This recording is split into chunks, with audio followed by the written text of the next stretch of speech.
नमस्कार, good morning friends. आप देखना चालू कर चुके हैं ऑनलाइन विद्यापन का यूट्यूब चैनल। आज तारीख है 26 अप्रैल 2020 और आज से जितने भी करंट अफेयर के प्रश्न बन सकते हैं आप इस वीडियो में देखिएगा। और आज की वीडियो का टारगेट है 50 लाइक्स का, उसे भी आप पूरा कर दीजिए। अगर आपको वीडियो की पीडीएफ डाउनलोड करनी है तो कहाँ से करेंगे, तो हमारे टेलीग्राम चैनल से, जिसका लिंक इस वीडियो के डिस्क्रिप्शन में है। अगर आपको वीडियो अच्छी लगी तो चैनल को दोस्तों सब्सक्राइब कीजिएगा, वीडियो को लाइक कीजिएगा तथा अपनी बहुकीमती राय देने के लिए कमेंट कीजिएगा। तो चलिए चालू करते हैं। तो देखिए दोस्तों, ये हमने कल के वीडियो में प्रश्न पूछा था और मुझे दुख के साथ कहना पड़ रहा है, खेद के साथ कहना पड़ रहा है कि इसका किसी दोस्त ने भी सही जवाब नहीं दिया। अब देखते हैं इस प्रश्न को। Recently who was voted the best cricketer of the year 2019 by ICC, यानी कि हाल ही में आईसीसी द्वारा किसे वर्ष 2019 का सर्वश्रेष्ठ क्रिकेटर चुना गया है। तो चुने गए दोस्तों ऑप्शन नंबर सी देख रहे हैं, बेन स्टोक्स। वे कौन से देश के खिलाड़ी हैं, तो इंग्लैंड की तरफ से खेलते हैं। अब देखिए दोस्तों, हमारे दोस्तों ने रोहित शर्मा बोला था। देखिए जो रोहित शर्मा है उनको best one day cricketer of the year चुना गया है, वनडे के लिए सिर्फ, ठीक है। अब देखिए जो विराट कोहली है उनको स्पिरिट ऑफ द क्रिकेट, यानी कि क्रिकेट की आत्मा के लिए अवार्ड देगा। 2019 में ये अवार्ड दिया गया था 15 जनवरी 2020 को, ठीक है। अब देखते हैं जो हमारे क्यूज के प्रश्न है उनको।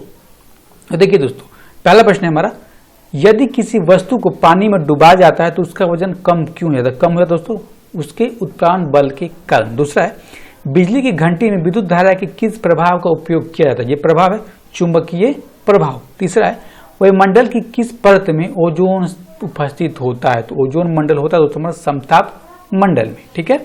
अब देखिए ऑटोमोबाइल के हाइड्रोलिक ब्रेक किस सिद्धांत पर काम करते हैं? तो करते हैं पास्कल के नियम पर ये काम करते हैं। और पांचवा है, गीत गोविंद के रचनाकार कौन थे? इसके रचनाकार जयदेव। अब देखिए दोस्तों, हम जो हमारे प्रश्न लेते हैं ये आरआरबी जेईई का जो पिछले साल पेपर हुआ था उससे लेते हैं और इससे ही 5 प्रश्न हम रोज पूछते हैं, इसलिए आपको पता होगा कितने इंपॉर्टेंट ये प्रश्न है। तो अब हम देंगे आज की वीडियो का पहला प्रश्न, ठीक है।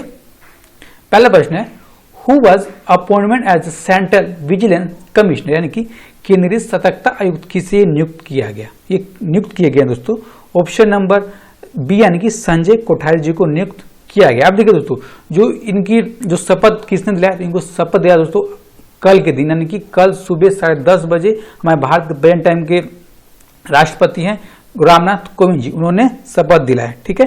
अब देखिए दोस्तों, इससे पहले किस पद पे थे? तो इससे पहले दोस्तों ये राष्ट्रपति के सचिव हुआ करते थे, ठीक है। और जो अभी भारत के जो सचिव नियुक्त किए गए हैं वो कौन है दोस्तों? वो हैं कपिल देव त्रिपाठी जी, ठीक है। क्योंकि इनको अब सेंट्रल विजिलेंस कमिश्नर बना दिया इसलिए पद खाली हो गया था, ठीक है दोस्तों।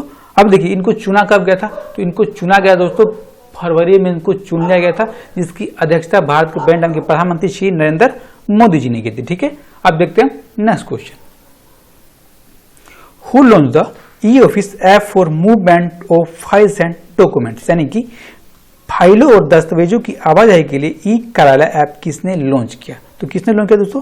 ये लॉन्च किया ऑप्शन नंबर बी, यानी कि CISF ने इसको लॉन्च किया, ठीक है। अब देखिए इसकी हिसाब से क्या कहा जाएगा, तो आमतौर पर जान जो कोरोना महामारी फैले हुए इसमें किसी को भी टच नहीं करना होता, ये छूने से ही फैलती है बीमारी। तो इसी को देखते हुए जो डॉक्यूमेंट होते हैं, ठीक है, जो फाइलें होती है उनको फिजिकल स्पर्श ना हो, इसके लिए इसको लॉन्च किया गया। नाम क्या है? ई कार्यालय, ठीक है। अब देखिए दोस्तों, इसको बनाया किसने? इसको बनाया दोस्तों के इन हाउस तकनीकी टीम है, उसने इसको बनाया है, ठीक है। अब देखिए जो इसका डाटा जो होगा उस डाटा को कहाँ रखा जाएगा? तो सेफली उस डाटा को रखा जाएगा, CISF क्लाउड को भी होस्ट किया गया, वहां पर इसको रखा जाएगा, ठीक है दोस्तों। और इसके अलावा अगर कोई कर्मचारी चाहे कि हम घर से काम कर लें, ठीक है, तो इसको घर से भी काम किया जा सकता है, नहीं घर पे भी उसको उपयोग किया जा सकता है, ठीक है दोस्तों। अब देखिए इसको लॉन्च किसने किया? ई कार्यालय ऐप को लॉन्च किया CISF ने। तो इसके बारे में जानते हैं जो हमारे परीक्षा दृष्टिकोण से बहुत ही इंपॉर्टेंट है। तो देखिए दोस्तों, CISF का फुल फॉर्म होता है सेंट्रल इंडस्ट्रियल सिक्योरिटी फोर्स, ठीक है। इसका मोटो है प्रोटेक्शन एंड सिक्योरिटी, यानी कि संरक्षण एवं सुरक्षा। इसकी स्थापना हुई थी 10 मार्च 1969 को। अब कौन से गवर्निंग बॉडी किसके अंडर में काम करती है? तो मिनिस्ट्री ऑफ होम अफेयर्स, यानी कि हमारी गृह मंत्री, जो गृह मंत्री कौन है भारत हम दोस्तों? गृह मंत्री भारत के अमित शाह जी। इसका हेडक्वार्टर कहाँ है? तो नई दिल्ली में इसका हेडक्वार्टर। और उसके प्रेजेंट टाइम के डायरेक्टर जनरल जो इसको तो आप याद कर लीजिए कौन है? OP Singh ji, okay. अब देखते हैं next question, who created vital ventilator to treat कोविड-19 पेशेंट, यानी कि किसने कोविड-19 रोगियों के इलाज के लिए विटल वेंटिलेटर बनाया है। तो इस वेंटिलेटर को बनाया दोस्तों ऑप्शन नंबर बी, यानी कि नासा ने इस वेंटिलेटर को बनाया है। अब देखिए दोस्तों, इस वेंटिलेटर के बारे में हम पूरी अच्छी तरह जानते हैं। तो इससे पहले जो विटल है इसका फुल फॉर्म क्या है, तो इसका फुल फॉर्म है ventilator invention technology accessible local. क्या है? Ventilator intervention technology accessible local, ठीक है, इसका फुल फॉर्म है। ठीक है दोस्तों। अब देखिए इसको बनाया किसने और इसको जो टेस्ट किया गया वो कहाँ किया गया। तो इसका टेस्ट किया गया दोस्तों न्यूयॉर्क में। कौन सी जगह पर?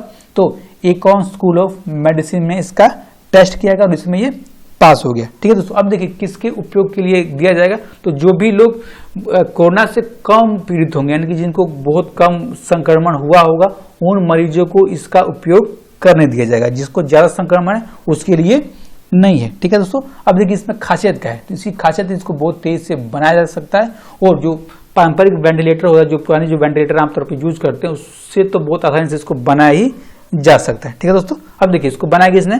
नासा ने। तो नासा के बारे में तो पेपर में पूछा ही जाता है, तो उसके बारे में देख ही लेते हैं।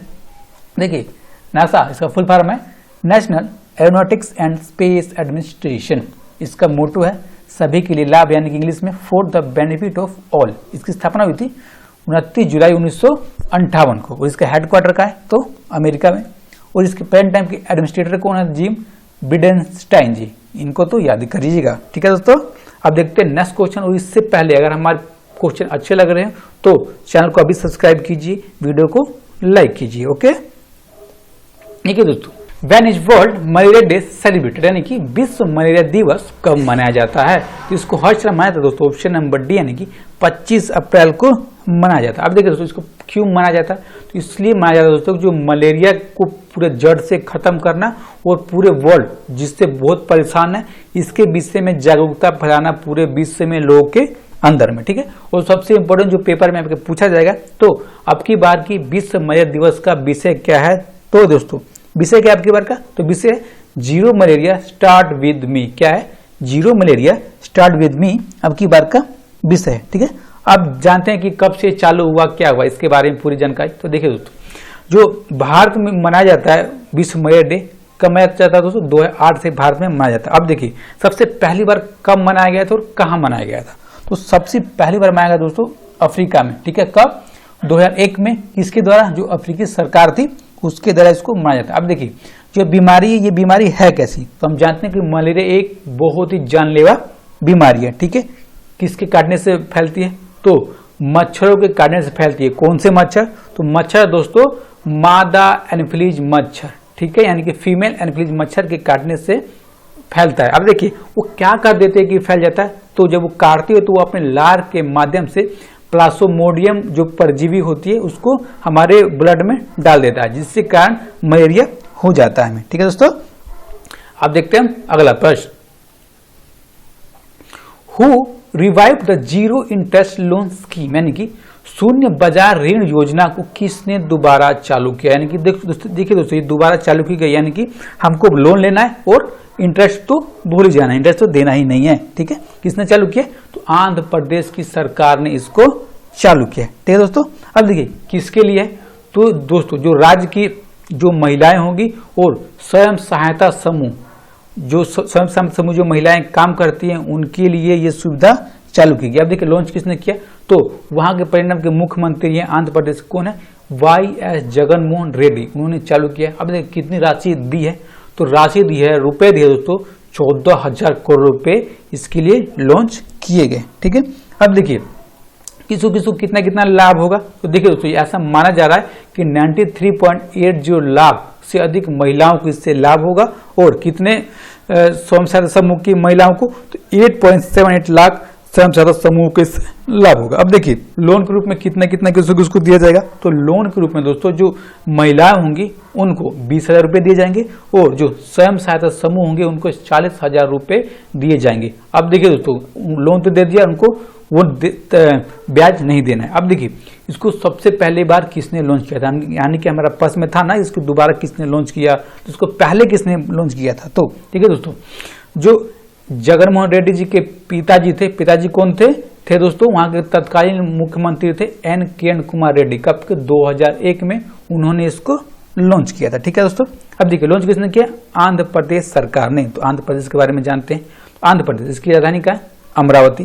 चीफ मिनिस्टर है वाई एस जगनमोहन रेड्डी और गवर्नर है विश्वभूषण हरिचंदन। और इसकी पार्लियामेंट में सीटें हैं राज्यसभा की 11 और लोकसभा की 25। अब राज्य कब बना था? 1 नवंबर 1966 को ये राज्य बना था। ठीक है, अब देखिए ये तेलंगाना से कब अलग हुआ? तो तेलंगाना से अलग हुआ दोस्तों 2014 में। कब? तो जून में। ठीक है दोस्तों, अब देखते हैं अगला प्रश्न। With whom did Vodafone idea from A recharge partner, यानी कि वोडाफोन आइडिया ने किसके साथ मिलकर रिचार्ज साथी बनाया? तो रिचार्ज का पार्टनर बनाया दोस्तों, किसके साथ मिलकर? तो पेटीएम के साथ मिलकर इसने बनाया। अब देखिए लाभ किसको मिलेगा? तो लाभ मिलेगा जो व्यक्ति हो गए और जो छोटे व्यवसायी हो गए, जो छोटे व्यापारी हो गए, उनको ये लाभ मिलेगा। ठीक है, अभी लाभ मिलेगा कैसे? तो हमें सिंपल सा करना क्या है? तो पेटीएम का ऐप डाउनलोड करना है, अपना रजिस्ट्रेशन करना है और मोबाइल का रिचार्ज बेचने लग जाना धड़ल्ले से, बिना सोचे समझे। ठीक है, अब देखिए फायदा कैसे होगा?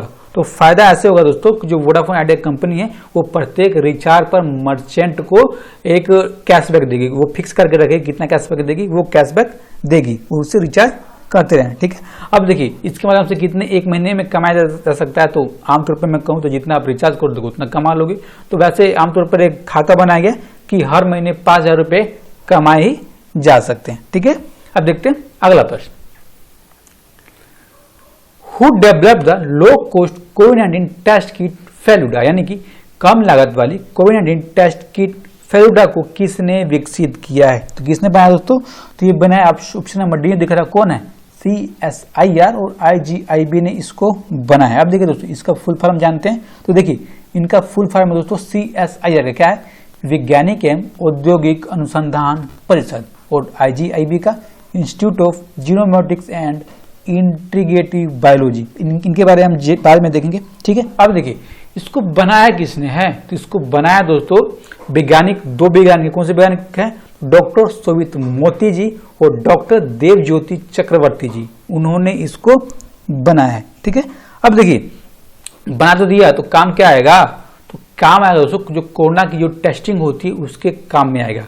जो आमतौर पर दोस्तों पूछा जाएगा कि जो कोरोना वायरस की टेस्टिंग होती है उस टेस्टिंग का क्या नाम है? तो टेस्टिंग का नाम याद कर लिए दोस्तों, RT-PCR टेस्ट। क्या है? RT-PCR टेस्ट कोरोना वायरस की टेस्टिंग का नाम है। अब देखिए जो आमतौर पर हम टेस्टिंग करते हैं प्राइवेट लैब में, कितना खर्च आता है? 4500 रुपये। लेकिन इसके माध्यम से करने से, फेलुडा किट के माध्यम से करने से ऐसा माना गया कि 500 रुपये खर्च आएगा।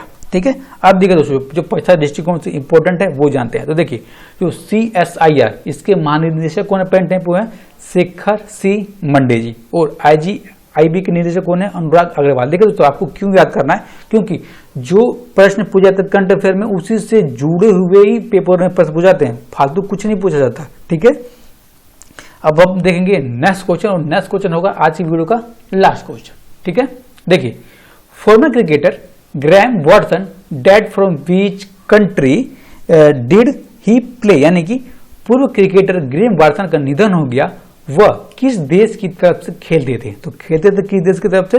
तो ऑप्शन नंबर डी दिख रहा है, ऑस्ट्रेलिया की तरफ से दोस्तों को खेलते थे। ठीक है, अब जो आपको इमेज में दिख रहे हैं यही है ग्रैम वॉटसन जी। ठीक है, अब देखिए इनकी कितनी वर्ष की आयु में मृत्यु हुई? तो इनकी मृत्यु दोस्तों 75 वर्ष की आयु में। अब हो कैसे गई? तो इनको काफी समय से बीमार थे, बीमारी में क्या था? इनको कैंसर हुआ था। ठीक है, अब देखिए दोस्तों जो इन्होंने 1967 से लेकर 1972 के बीच में 2 टेस्ट खेले हैं और 2 वनडे खेले हैं। ठीक है, अब देखिए कौन से देश की तरफ से खेले थे? ऑस्ट्रेलिया के तरफ से। तो ऑस्ट्रेलिया की तरफ से जानते हैं। तो ऑस्ट्रेलिया की कहाँ राजधानी है? राजधानी है कैनबरा। प्राइम मिनिस्टर कौन है वहां के? अभी प्रेजेंट टाइम के यानी कि प्रधानमंत्री स्कॉट मॉरिसन जी, जो वहां के एक नरेश कहे जाते हैं, यानी कि राजा बोल सकते हो। कौन है? एलिजाबेथ द्वितीय। ठीक है, और यही दोस्तों जो क्वीन है कहाँ की है? ये क्वीन दोस्तों इंग्लैंड की। ठीक है, मुद्रा यहाँ पे कौन चलती है? ऑस्ट्रेलियन जो डॉलर है वो यहाँ पर करेंसी चलती है। ठीक है, अब हम देखेंगे आज की क्यूज के प्रश्न जिनको आपको जवाब कमेंट बॉक्स में देना है। हम कहाँ से देते हैं? तो RBJ की जो पिछली बार पेपर में 2019 में वहां से इन प्रश्न को लिया गया। ठीक है, आप देखिए दोस्तों आपको इमेज में प्रश्न दिखे गए होंगे, 5 प्रश्न है, बस आप रोकिए और आप देख लीजिए और कमेंट बॉक्स में जवाब दे दीजिए। ठीक है, और आज का प्रश्न है, तो तो और आज का प्रश्न देखते हैं। आज का प्रश्न दोस्तों, when is national youth day celebrated in India, यानी कि भारत में राष्ट्रीय युवा दिवस कब मनाया जाता है। इसका आपको पता ही करना है, तो जवाब कमेंट बॉक्स में देना है। और आपने अगर वीडियो शुरू से लेकर लास्ट तक देखा हो, आपको अच्छा लगा हो, तो कृपया दोस्तों चैनल को सब्सक्राइब कीजिए, वीडियो को लाइक कीजिए। सबसे इंपॉर्टेंट कि कम से कम 2 लोगों के बीच में, अपने दोस्तों के बीच में इसको शेयर जरूर कर दीजिए। और जैसे मैं रोज कहता हूं कि जब तक जरूर ना हो, अभी लॉकडाउन की स्थिति में घर से बाहर ना निकले, ठीक है। अगर आप घर से बाहर निकलेंगे तो हो सकता है कि आपको संक्रमण का भी खतरा हो सकता है, ठीक है दोस्तों। आपने इस वीडियो को पूरा देखा, इसीलिए आपका तहे दिल से शुक्रिया, धन्यवाद।